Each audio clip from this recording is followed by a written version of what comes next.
بسم الله الرحمن الرحيم الحمد لله الذي كفى وعفى وصفى ودحى ومحى والصلاة والسلام على سيدنا محمد المصطفى وعلى آله المجتبى وأصحابه المرتضى إلى يوم القضاء أما بعد. قال الله تبارك وتعالى في كتابه العظيم والكاظمين الغيظ والعافين عن الناس والله يحب المحسنين. وقال الله تبارك وتعالى وإذا أصابهم البغي هم ينتصرون. صدق الله مولانا العظيم وصدق رسوله النبي الكريم ونحن على ذلك لمن الشاهدين والشاكرين والحمد لله رب العالمين. يا رب صل وسلم دائما أبدا على حبيبك خير الخلق كلهم. محترم بزرگوں اور دوستو، دنیا میں ہر انسان کو اپنی زندگی میں جن چند چیزوں کا پیش آنا لازم ہے، جن چند چیزوں کا پیش آنا بہرحال لازم ہے، ان چند چیزوں میں سے دو چیزیں بڑی اہم ہیں. اور وہ اہم کیا ہیں؟ ہمارے ذریعے سے دوسرے کو تکلیف پہنچے یا دوسرے کے ذریعے سے ہم کو تکلیف پہنچے. اگر کوئی دنیا میں انسان یہ چاہے گا کہ یہ دو کام نہ ہو تو ایسا نہیں ہوگا. یہ ہوگا، کبھی ہمارے ہاتھوں سے دوسروں کو دکھ پہنچے گا اور کبھی دوسروں کے ذریعے سے ہمیں تکلیف پہنچے گی. ہمارے ذریعے سے دوسروں کو دکھ پہنچے گا، یہ دوسرا کون ہے؟ یہ سارے ہو سکتے ہیں. یہ ہمارے ماں باپ بھی ہو سکتے ہیں، ہمارے بیوی بچے ہو سکتے ہیں، بھائی بہن ہو سکتے ہیں، پڑوسی ہو سکتے ہیں، رشتہ دار ہو سکتے ہیں، کسی ادارے میں کام کر رہے ہیں تو وہاں کے کلیگ ہو سکتے ہیں، ٹیچر کے ذریعے سے اسٹوڈنٹ بچوں پر ظلم ہو سکتا ہے، زیادتی ہو سکتی ہے، اسٹوڈنٹ کے ذریعے سے استادوں کو تکلیف پہنچ سکتی ہے، مزدور کے ذریعے مزدور کو پہنچ سکتی ہے. غرض یہ کہ یہ دوسرا جس کو ہمارے ذریعے سے تکلیف پہنچے یہ کون ہے؟ جواب بھی کوئی بھی ہو سکتا ہے. یہ انسان بھی ہو سکتا ہے، یہ جانور بھی ہو سکتا ہے. اور دوسروں کے ذریعے سے ہمیں جو تکلیف پہنچے گی وہ دوسرے کون ہیں؟ تو جواب وہ سارے ہو سکتے ہیں. ہمارے ذریعے سے دوسرے کو تکلیف پہنچے، جیسے یہ ہر قسم کی مخلوق، ہر قسم کے انسان ہو سکتے ہیں، تو دوسروں کے ذریعے سے جب ہمیں تکلیف پہنچے گی وہ بھی ہر قسم کے انسان ہو سکتے ہیں. وہ ممکن ہے ہمارا والد ہو، ہماری والدہ ہو، ممکن ہے ہماری اولاد ہو، ممکن ہے ہمارے بھائی بہن ہو، ممکن ہے ہمارے پڑوسی ہو، ممکن ہے دکاندار ہو یا کسٹمر ہو، ممکن ہے ہمارا کلیگ ہو، ممکن ہے افسر ہو، ممکن ہے وہ ہو کہ جس کے ساتھ ہم نے بڑے احسانات کیے پر اس نے بڑی تکلیفیں پہنچائی. یہ بھی ہو سکتا ہے. تو ہمارے ذریعے سے دوسروں کو تکلیف پہنچے یہ بھی ممکن ہے، اور دوسروں کے ذریعے سے ہمیں تکلیف پہنچے یہ بھی ممکن ہے. تو ان دو حالتوں میں ہمیں کیا کرنا چاہیے؟ کیا کرنا چاہیے یہ تو بعد کا مسئلہ ہے، پہلے کرتے کیا ہے؟ تو جواب یہ ہے، ہم جب دوسروں کو تکلیف پہنچانا چاہتے ہیں تو اس وقت اکثر تم خوش ہوتے ہیں، بہت اچھا کیا، ہم نے ایسے کر دیا، ہم نے اس کو یوں کر دیا. اور جب خیال آتا ہے ہم نے اس کو دبایا، ہم نے اس پر پریشر کیا، ہم نے اس پر ظلم کیا، ہم نے تو اکثر دل میں خوشی ہوتی ہے کہ میں نے اچھا کیا، وہ تھا ہی اسی قابل. بہت کم ایسا ہوتا ہے کہ انسان کو شرمندگی ہو، بہت کم ایسا ہوتا ہے کہ انسان کو احساس ہو مجھ سے غلطی ہو. اور دوسروں کے ذریعے سے جب ہمیں تکلیف پہنچتی ہے تو اس وقت ہم لوگ کیا کرتے ہیں کہ عام طور پر یا تو کوشش کریں گے بدلہ لینے کی اگر لے سکے، اور اگر بدلہ لینے کی پوزیشن میں نہیں ہے تو دل ہی دل میں دکھ محسوس کرتے ہیں، افسوس محسوس کرتے ہیں، پریشان ہو جاتے ہیں، بد دعائیں کرتے ہیں، اس کے لیے آہیں نکلتی ہیں، اس نے ہم پر ظلم کیا، زیادہ سے زیادہ ہم یہ کرتے ہیں. کہنے کا منشا یہ ہے کہ یہ دونوں صورتحال زندگی میں ہمیشہ آئیں پیش آئیں. شریف سے شریف انسان کو بھی یہ صورتحال پیش آئے گی اور برے سے برے انسان کو بھی پیش آ سکتی ہے. شریف سے شریف انسان کے ذریعے بھی دوسروں کو تکلیف پہنچ سکتی ہے، چاہے اس کو تکلیف پہنچانے کا انٹینشن، ارادہ ہو یا نہ ہو، لیکن پہنچ جائے گی. اور شریف سے شریف انسان کو بھی دوسروں کے ذریعے دکھ تکلیف پہنچے گی، چاہے کوئی کتنا ہی نرم مزاج، کتنا ہی بااخلاق کیوں نہ ہو، کسی نہ کسی ذریعے سے تکلیف اس کو ضرور پہنچے گی. اور یہ بات جب سر کہی جا رہی ہے تو سمجھانے کے لیے میں مثال کے طور پر اس کائنات میں آدم سے لے کر کے قیامت تک تمام مخلوقات میں، تمام انسانوں میں، نہیں تمام نبیوں میں، تمام کائنات میں محمد رسول اللہ صلی اللہ علیہ وسلم سے زیادہ بااخلاق، نرم مزاج، رحم دل کون ہو سکتا تھا؟ جواب ہے کوئی بھی نہیں، تو ان کو بھی تو تکلیفیں پہنچائی گئی۔ تو جب ایسی ذات اقدس کو تکلیفیں پہنچائی گئی ہیں تو دنیا میں کون انسان یہ توقع رکھے گا کہ صاحب میں نے چونکہ کسی کے ساتھ برا کیا ہی نہیں، مجھے کون تکلیف پہنچائے گا؟ کہ نا، ذہن تیار رہنا ہے، ذہن تیار رہنا ہے کہ جس کو ہم نے کوئی دکھ نہیں پہنچایا، کوئی تکلیف نہیں پہنچائی، اس کے ذریعے سے ہمیں دکھ پہنچے گا، تکلیف پہنچے گی۔ اور یہ بھی ہو سکتا ہے کہ کچھ ہم نے تکلیفیں پہنچائی، کچھ وہاں سے تکلیفیں آئی ہیں، لیکن بہرحال ہر انسان کو ذہناً تیار رہنا ہے اس بات کے لیے کہ کبھی میرے ذریعے سے اوروں کو تکلیف ہو سکتی ہے، اور کبھی اوروں کے ذریعے سے مجھے تکلیفیں پہنچیں گی، کبھی میرے ذریعے سے دوسرے ستائے جائیں گے، کبھی دوسروں کے ذریعے سے میں ستایا جاؤں گا، کبھی میرے ذریعے سے دوسروں کا نقصان ہوگا، کبھی دوسروں کے ذریعے سے مجھے نقصان پہنچے گا، کبھی میری بد کلامی کی وجہ سے دوسروں کو دکھ پہنچے گا، کبھی مجھے دوسروں کی بد کلامی سننی پڑے گی، کبھی میرے ذریعے سے دوسروں کو وہ اذیت پہنچی جس کا مجھے ارادہ ہی نہیں تھا لیکن ہو گیا، اور کبھی جس کا میں نے تصور بھی نہیں کیا تھا، اندازہ بھی نہیں کیا تھا، مگر اس کی طرف سے مجھے تکلیف پہنچی۔ بلکہ تکلیف پہنچنے کا معاملہ تو اور عجیب بھی ہے، اور بڑی حیرت انگیز بات ہے وہ کہ کبھی ایسا ہوگا کہ انسان کو تکلیف اس انسان سے پہنچی، انسان کو دکھ اور غم اس انسان سے پہنچا جس انسان کو خوش رکھنے کے لیے ہم نے اللہ کو بھی ناراض کیا، تو بعد میں اسی سے پٹوایا جاتا ہے۔ یعنی اللہ کو ناراض کیا کسی انسان کو خوش کرنے کے لیے، یہ انسان چاہے افسر ہو، چاہے شوہر ہو، چاہے بیوی ہو، چاہے دوست ہو، چاہے بیٹا ہو، کوئی بھی ہو، اللہ کو ناراض کر کے اس کو خوش کیا تو اسی سے دکھ پہنچے گا۔ یعنی گویا اللہ ایسے حالات آ جاتے ہیں کہ ان حالات میں جس کو ہم نے خوش کیا تھا اللہ کا حکم توڑ کر اسی سے دکھ پہنچے گا، اور آدمی بعد میں سوچتا ہے میں نے تو کیا کیا کیا اس کے لیے، اور اس سے مجھے ایسی تکلیف پہنچائی۔ لیکن بہرحال ہمیں وہ سب کرتے ہیں۔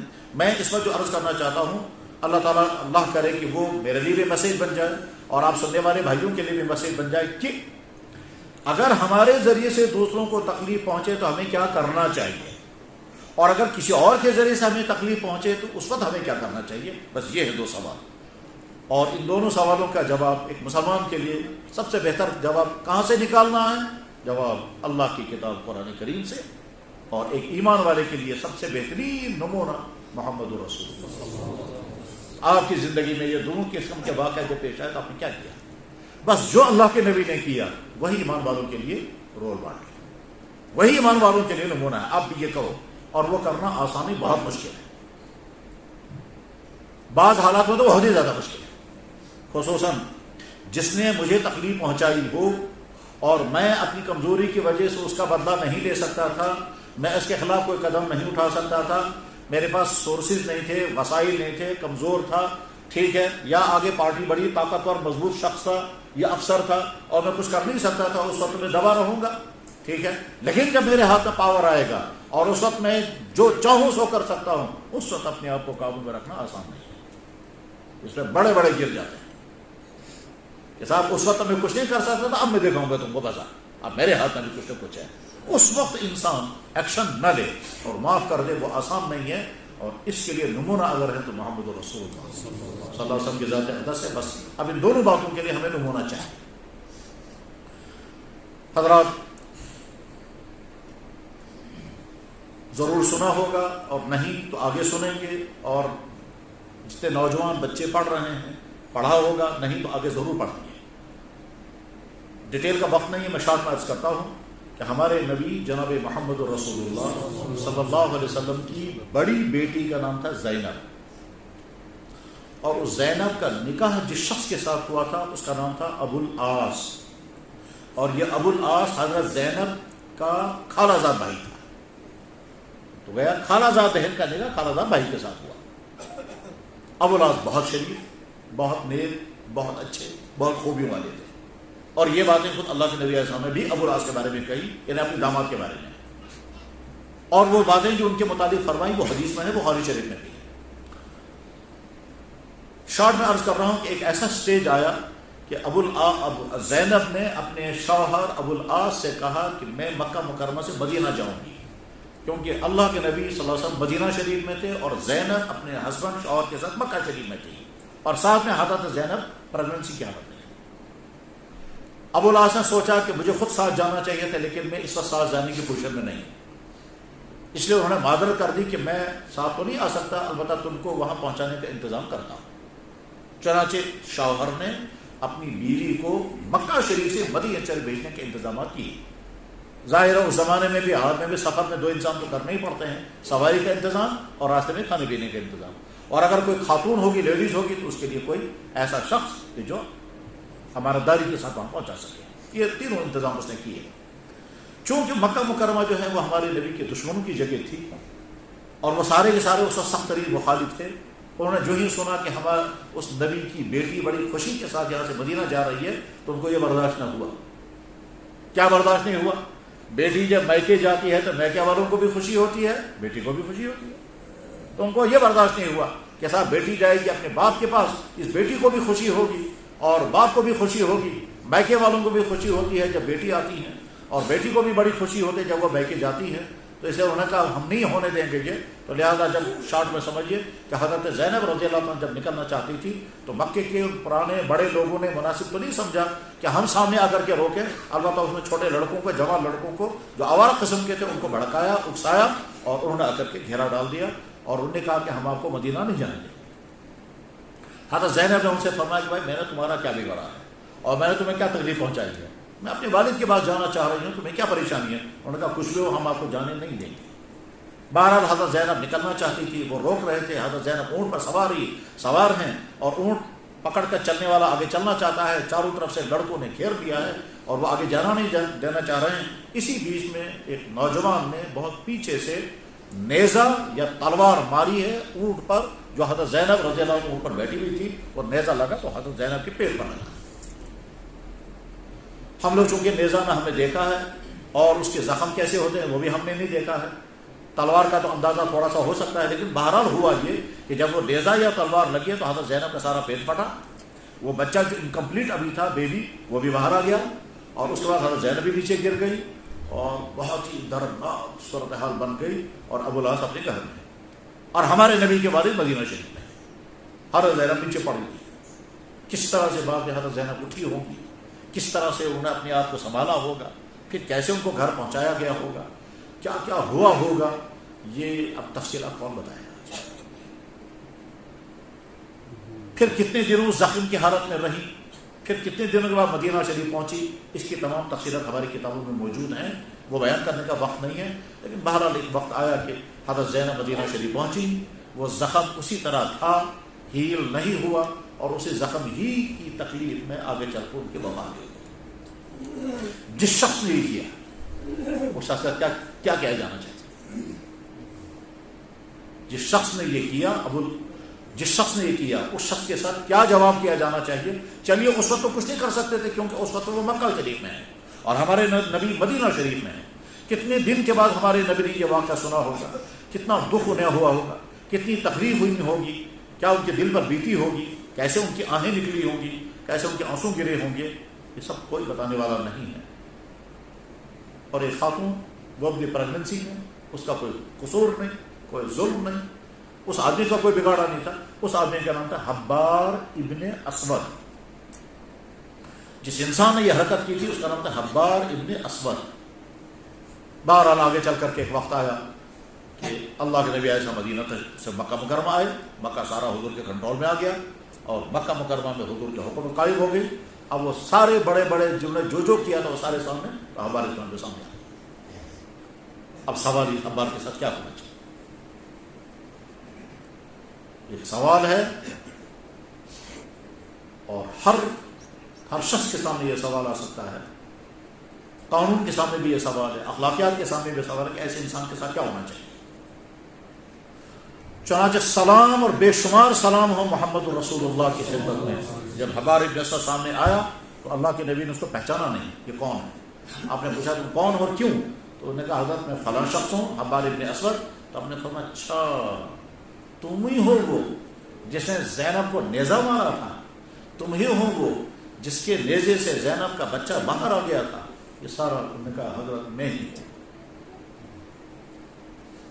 اس وقت کوئی اور ہوتا، کتنا ہی شریف ہوتا، ایک دم غضبناک ہو کر کہتا تم نے کیسی ہمت کی میرے نظروں کے سامنے آنے کی، اور کوئی دوسری بات ہی نہ سنتے فوراً فرماتے اس کی گردن اڑا دو، جس شخص نے یہ میری بیٹی کے ساتھ کیا تھا۔ لیکن سلام و محمد رسول اللہ، آپ نے فرمایا کیا چاہتے ہو؟ اس نے کہا حضرت ایک تو یہ چاہتا ہوں کہ آپ مجھے کلمہ پڑھائیں، مجھے مسلمان بنائیں، اور دوسرے کہ وہ جو مجھ سے جرم ہوا ہے وہ جرم میرا معاف کر دیں۔ تو اللہ کے نبی علیہ السلام نے فرمایا کلمہ تو میں اس وقت پڑھا دیتا ہوں، جرم میں نے اسی دن معاف کر دیا۔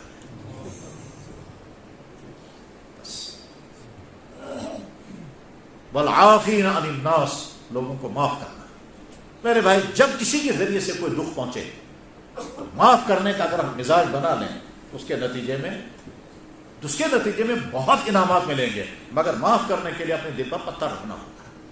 طبیعتیں آمادہ نہیں ہوگی معاف کرنے مانگنے کے لیے، خصوصاً جب پاور ہاتھ میں آ جائے، جب ہم ایکشن لے سکتے ہوں، اس وقت ہم معاف کریں بہت مشکل ہے، بہت ہی مشکل ہے۔ لیکن ایک ایمان والے کے لیے نمونہ محمد رسول کہ انہوں نے ایسے وقت میں بھی معاف کر دیا جب آپ کچھ بھی کر سکتے تھے اور کوئی اعتراض نہیں کر سکتا تھا، آپ نے غلط فیصلہ کیا۔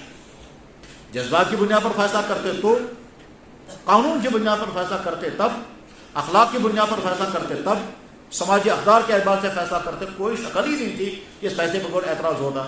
لیکن آپ نے اخلاق کا وہ اونچا ترین معیار قائم فرمایا ہے، اس سے اونچا کوئی معیار نہیں ہے۔ وَإِنَّكَ لَعَلَىٰ خُلُقٍ عَظِيمٍ، اللہ اپنے نبی کے بارے میں فرما رہے ہیں اس سے زیادہ اونچے مقام پر کون ہو سکتا ہے؟ خلق عظیم پر محمد صلی اللہ علیہ وسلم نے، یہ ہے مثال۔ تو ہماری میسج کیا ہے؟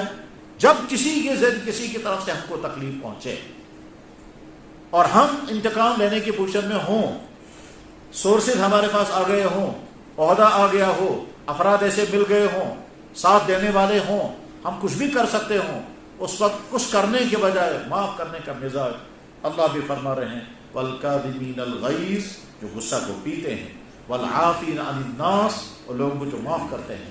اور قرآن کریم میں اللہ تعالیٰ دوسرا فرماتے ہیں کہ جب ان کو غضبناک ہوتے ہیں تو وہ فوراً ایکشن نہیں لیتے بلکہ معاف کرتے ہیں۔ تو معاف کرنے کا مزاج بنائیں، اور اگر یہاں سے غلطی ہو جائے تب کیا کرنا ہے؟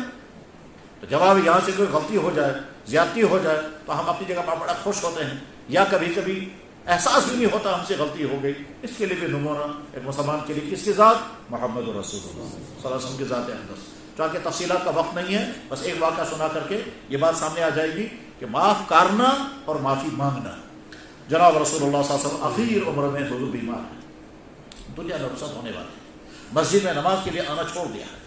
اب وہ حضور نماز کے لیے مسجد میں نہیں آیا کرتے تھے، مسجد میں امامت حضرت صدیق اکبر رضی اللہ تعالیٰ عنہ کے سپرد ہو چکی تھی، اور آپ علیہ الصلوۃ والسلام اب اپنے گھر میں نماز پڑھتے تھے۔ تو انہی بیچ میں ایک دن آہستہ آہستہ کمزوری کی وجہ سے، تھکان کی وجہ سے، بڑھاپے کی وجہ سے آہستہ آہستہ چل کر مسجد میں تشریف لائے، اور ممبر پر اوپر بیٹھنے کی بجائے نیچے ہی بیٹھ گئے، اور نیچے بیٹھ کر کے صحابہ جمع ہو گئے، اور جمع ہوتے ہوئے اللہ کے نبی نے فرمایا اگر میری زبان یا میرے ہاتھ سے کسی کو کوئی تکلیف پہنچی ہو تو آج ہی بدلا لیں۔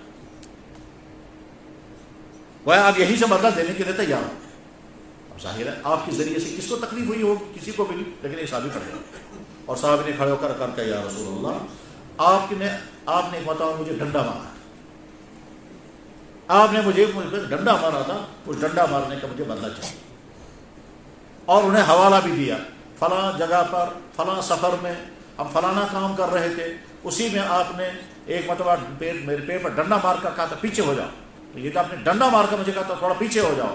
اور ایسا ہوتا ہے جیسے اسکول میں بچوں کی لائن کھڑی کر دی گئی، ٹیچر جو ہے وہ بیچ میں چلتے تھے بیٹا ادھر کو ہو جاؤ، تو ہاتھ سے چڑھ یا دھکا دے کر جو کہ پیچھے ہو جاؤ، تو ایسا ہوتا ہے۔ تو آپ میرے سامنے ڈنڈے سے کہا تو پیچھے ہو جاؤ، یہ جو ڈنڈا آپ نے پیٹ پر مارا ہے وہ کوئی جان بوجھ کر نہیں مارا، اور اتنا زور سے نہیں مارا کہ اس کو یا جو ہے بہت زیادہ درد ہوا ہوگا یا کوئی زخمی ہوئے ہوگے، نہیں، ذرا سا مار کر کہا تھوڑا پیچھے ہو جاؤ۔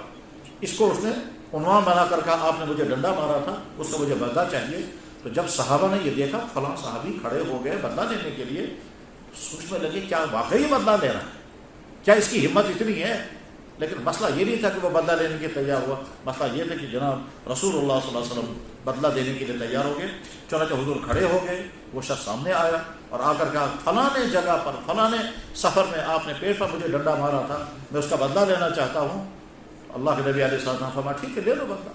انہوں نے کہا یا رسول اللہ جب آپ نے مجھے ڈنڈا مارا تھا اس وقت میرے پیٹ پر کپڑا نہیں تھا اور آپ کو پیٹ پر اس وقت کپڑا ہے، اگر اس حال میں ماروں گا تو بدلہ برابر نہیں ہوگا. آپ نے اپنا کرتا مبارک اوپر اٹھایا اور وہ آگے آ کر کے اس نے اس مبارک پیٹ پر اس نے بوسہ لیا اور بوسہ لینے کے بعد حضرت کہا مجھے تو یہی بدلہ دینا تھا.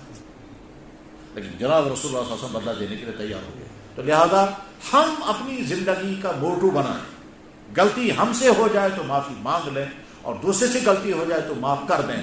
معافی مانگنا اور معاف کر دینا اگر ہماری زندگی کا ایک مشن بن گیا اور ہم نے اپنے مزاج ایسا بنایا بے شمار الجھنوں سے بچ جائیں گے اور اللہ کے مقرب ترین بندوں میں شامل ہو جائیں گے. کیونکہ اللہ فرما رہے میرے بندوں کی خاص خاصیت یہ ہے کہ جب کسی کے ذریعے کو تکلیف پہنچتی ہے تو وہ معاف کرتے ہیں، انتقام نہیں لیتے. معاف کرتے ہیں، انتقام نہیں لیتے.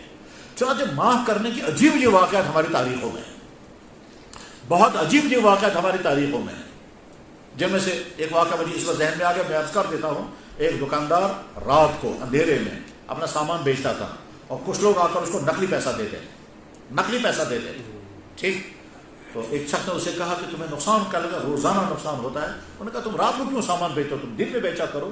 کہا لگا میں اس لیے بیچتا ہوں رات میں کہ جو لوگ مجھے نقلی پیسہ دیتے ہیں وہ مجھے تکلیف پہنچاتے ہیں. میں یہ امید رکھتا ہوں قیامت کے دن اللہ تعالیٰ سے کہوں گا یا اللہ مجھے لوگ نقلی پیسہ دیتے تھے، میں ان سے بدلہ نہیں لیتا تھا، میرے یہ اعمال نقلی ہیں، آپ اس کے بدلے میں اصلی مجھے دیتے ہیں.